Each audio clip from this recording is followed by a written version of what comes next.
আসসালামু আলাইকুম, welcome back to my channel ARS kitchen blog থেকে আমি সুইটি বলছি। আজকের পর্বে দেখাবো কিভাবে নরমাল ফ্রিজে অনেক দিন পর্যন্ত রুটি সংরক্ষণ করে রাখা যায়। আশা করছি আজকের ভিডিওটি আপনাদের ভালো লাগবে। ভালো লাগলে প্লিজ একটা লাইক দিবেন, সাবস্ক্রাইব করবেন। তো আমি প্রথমে প্যানে পানি বসিয়ে পানির সাথে লবণ পরিমাণ মতন এবং 1 চা চামচ তেল দিয়ে নিয়েছিলাম। পানিটা বলক আসলে আমি আটা দিয়ে কাই খুলে নিয়েছি, ভালো করে মথে নিয়েছিলাম। এখন আমি রুটি বেলার জন্য লেচি কেটে নিব।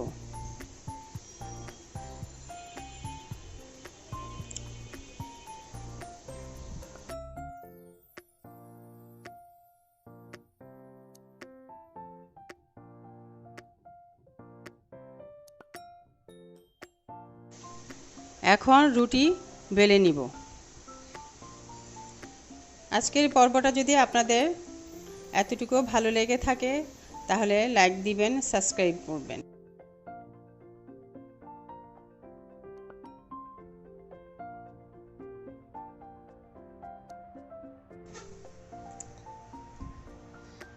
তো এভাবে আমি পরপর সবগুলো রুটি বানিয়ে নিচ্ছি।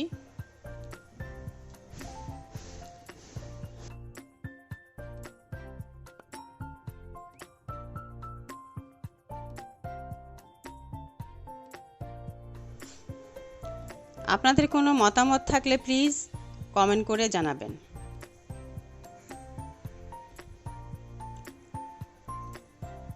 তো এইভাবে আমি সবগুলো এক এক করে রুটি বানিয়ে নিচ্ছি। আপনারা প্লিজ স্কিপ না করে শুরু থেকে শেষ পর্যন্ত যদি ভিডিওটি ফলো করেন, আশা করছি আপনারাও উপকৃত হবেন এবং ভালো রেজাল্ট পাবেন।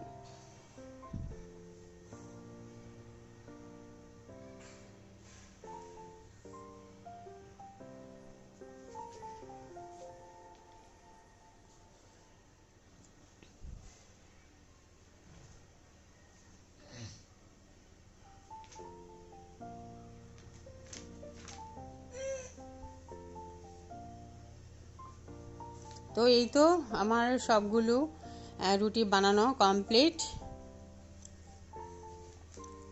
এখন আমি আপনাদের সেকে দেখাবো কতটুকু পরিমাণ সেকে নিতে হবে। এই দুইটা সেকে নিয়েছি, দেখতে পেলেন। পরবর্তী রুটিগুলিও আমি এভাবে এক এক করে সেকে নিব, আপনারা দেখতে থাকুন।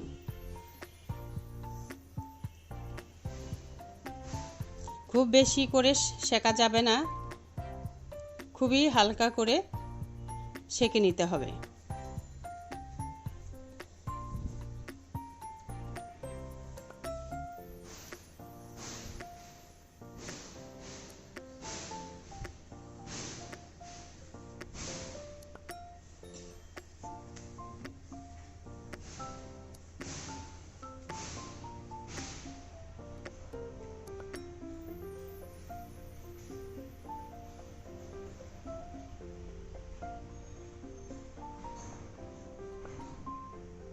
তো আমার সবগুলো রুটি এইভাবে সেকা কমপ্লিট হয়ে গেল।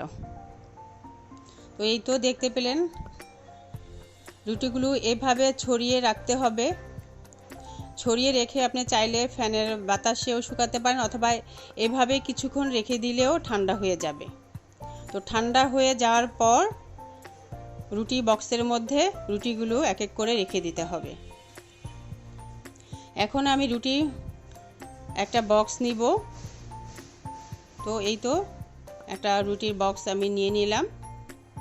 এখন আমি একটা শুকনো এবং পরিষ্কার কাপড় নিয়ে নিব। আপনারা চাইলে এক্ষেত্রে কিচেন টাওয়ালও ব্যবহার করতে পারেন। তো আমার কাছে মনে হয়েছে কিচেন টাওয়ালের থেকে পরিষ্কার একটা এরকম কাপড় নিয়ে নিলে সবচেয়ে বেটার হয়। আমি ব্যবহার করে উপকার পেয়েছি, তো সেটাই আমি আপনাদের শেয়ার করলাম। তো এরকম একটা পরিষ্কার কাপড় নিয়ে নিলাম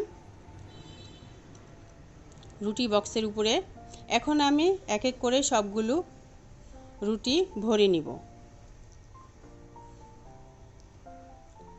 তো এইভাবে আমি প্রায় 20 থেকে 25টা রুটি এখানে রাখব। আমার বক্সের পরিমাণ এটুকুই ছিল, 20 থেকে 25টা। আপনারা যদি এর চেয়ে বেশি রাখতে চান তাহলে নিচে রুটিগুলো নষ্ট হয়ে যেতে পারে। তো বেশি রাখতে চাইলে অবশ্যই আপনাদের বক্সটা আরও বড় হতে হবে। তো আমার বক্সের পরিমাণ অনুযায়ী আমি 20 থেকে 25টা রেখেছি।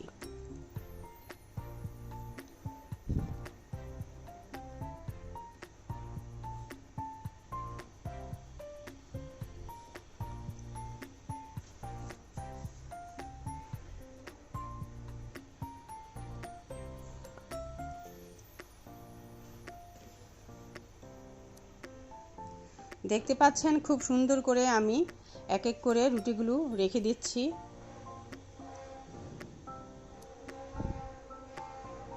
এভাবে পরিষ্কার একটা কাপড় নিয়ে যদি আপনি রুটিগুলো রাখেন তাহলে রুটিগুলো অনেক দিন পর্যন্ত ভালো থাকে।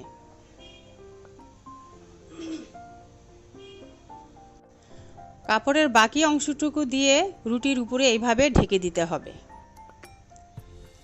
তাহলে ফ্রিজে যখন রুটির বক্সটা রাখা হবে তখন ঢাকনার মধ্যে অনেকটা পানি জমে যায়। আপনি সেই পানি থেকে ঝরে ঝরে রুটির মধ্যে পড়লে রুটিটা নষ্ট হয়ে যেতে পারে। তো এভাবে যদি কাপড়টা আমি রুটির উপরে ঢেকে দেই, ঢেকে দিয়ে ঢাকনাটা ভালো করে আটকিয়ে রাখি, এভাবে রাখলে কোনো প্রবলেম হয় না। তো এভাবে আমি ফ্রিজে ঢুকে রাখবো আজকে। এই তো আমি আজকে বের করেছি, গতকাল আমি এই বক্সটা ফ্রিজে রেখে দিয়েছিলাম, তো আজকে বের করেছি আপনাদেরকে দেখাবো বলে। দেখতে পাচ্ছেন বক্সের ঢাকনাটা কি পরিমাণ পানি জমে আছে। তো এইভাবে পানি জমে থাকলে পানি পড়ে রুটিগুলো অনেক সময় নষ্ট হয়ে যায় ভিজে। যদি এরকম একটা পরিষ্কার কাপড় দিয়ে ঢেকে রাখা হয় তাহলে পানি পড়লেও রুটিগুলো নষ্ট হয়ে যায় না। তো আমি আজকে ফ্রিজ থেকে বক্সটা বের করে নিলাম আপনাদেরকে দেখানোর জন্য। অনেকটা পানি জমে আছে ঢাকনার মধ্যে। এখন আমি আপনাদেরকে বক্স থেকে রুটি বের করে সেকে দেখাবো। দেখতে পাচ্ছেন রুটিগুলো কত সুন্দর, মনে হচ্ছে যে আমি আজকে এইমাত্রই বানালাম, কিন্তু না, গতকাল এগুলো আমি বানিয়ে ফ্রিজে রেখেছিলাম। তো ফ্রিজ থেকে বের করে আমি আপনাদেরকে দেখাচ্ছি।